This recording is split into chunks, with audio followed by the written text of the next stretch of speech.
एक तो ये सज्जाद नोमानी जी वाली बात भी मैं करना चाह रहा था। एक तो ये हैं कौन, मैंने तो थोड़ा बहुत गूगल करके जो निकाला टीम ने मुझे दिया है। सज्जाद नोमानी एक ये रहमान फाउंडेशन चलाते हैं, मुस्लिम मिरर नाम से कुछ चलाते हैं शायद पत्रिका, और ये all India Muslim personal law board के प्रवक्ता भी हैं। दारुल उलूम नदवातुल उलमा से जुड़े हुए हैं, दारुल उलूम देवबंद से भी जुड़े हुए हैं।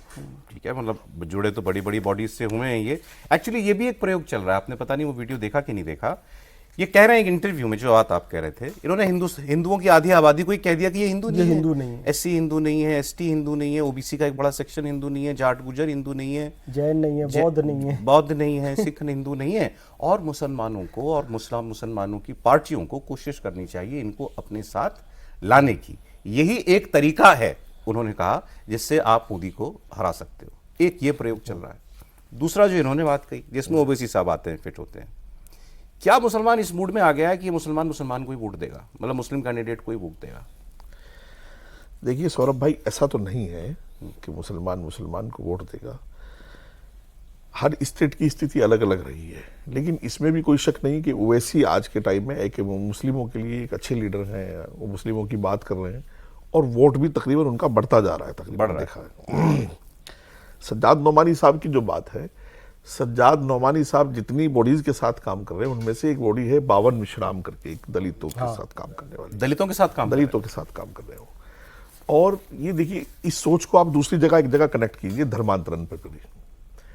धर्मांतरण में भी हमेशा टारगेट दलित रहा, चाहे वो क्रिश्चियन मिशनरी हो और चाहे वो मुस्लिम लोग हो।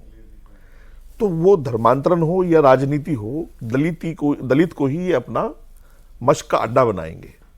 तो वो उन्होंने दिल की बात कही। वो 15-20 साल से जुड़े हैं, काफी दिन से जुड़े हैं। अभी उनका एक वीडियो भी वायरल हुआ था कि एक दलित के साथ उन्होंने बहुत बड़े मजमे में आधा गिलास पानी उस दलित को पिलाया पहले, फिर उसका झूठा पानी खुद पिया। अच्छा। जबकि वो एक आलिम है, आलिम का अंदाज ये सब नहीं होता, इस तरह की बातें। बीच में वो कह रहे थे कि करोड़ों लड़कियां मुसलमानों की वो हिंदू के साथ चली गई हैं, इस तरह की बातें कर रहे थे, भड़काने की बातें। कोई मौका वैसे वो छोड़ते नहीं है। बहरहाल मैं उनको याद दिला दूं कि जब यहां मर्दमशुमारी इस देश में होती है तो पाकिस्तान बांग्लादेश से अलग हटके होती है। इस देश में 100 करोड़ से ज्यादा सनातन के लोग हैं और उसमें जात बिरादरी, दलित, ठाकुर, पंडित सब अलग करके वो सनातनी है सब। उनको इस बात का ख्याल करना चाहिए।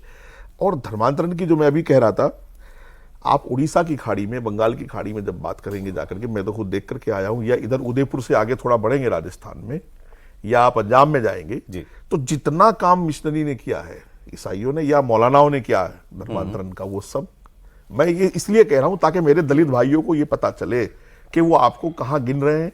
राजनीतिक, अच्छा ये कैसे कह दिया सज्जाद साहब ने? राजनीतिक लीडर उनके पास स्टेट में, रामविलास पासवान बिहार में थे, मायावती जी यूपी में थी, और उधर वहां महाराष्ट्र में, हर स्टेट में दलितों के पास नाम भी किस पार्टी का लिया? जब कहा ना कि ये मुस्लिम पार्टियों को ये करना चाहिए कि इनको अपने साथ लाएं, उन्होंने एसडीपीआई का नाम लिया। एसडीपीआई, वो दरअसल पीएफआई की जो पीएफआई का पॉलिटिकल विंग है, पीएफआई बैन है। हाँ, पीएफआई बैन है और एसडीपीआई भी बैन होना चाहिए। चूंकि एसडीपीआई, पीएफआई जो है, ये दोनों अगर आप देखें, थोड़ा सा और पीछे जाएंगे, बैकग्राउंड देखेंगे, तो ये दोनों सीमी की औलाद है, जो सीमी जमाते इस्लामी ने कभी पैदा की थी। ये उसकी, यानी इन्होंने क्या किया, नाम चेंज किया, फिक्र। आप इस बात को कंफर्म कर रहे हैं कि ये एक सीरियस प्रयास चल रहा है देश के अंदर कि इस पर बहुत काम हो चुका है। Marginalised sections of Hindu society को, उसको अलग करने का कंफर्म नहीं कर रहा हूं सौरभ भाई, मैं ये बताने का प्रयास कर रहा हूं ताकि मेरे दलित भाई भी सुन सकें कि इस पर बहुत काम हो चुका है। लाखों लाख दलित जो है वो मजहब चेंज कर चुके हैं, और आपको इसकी झलक भी कहीं कहीं मिलती है, ऐसा नहीं है कि नहीं मिलती है।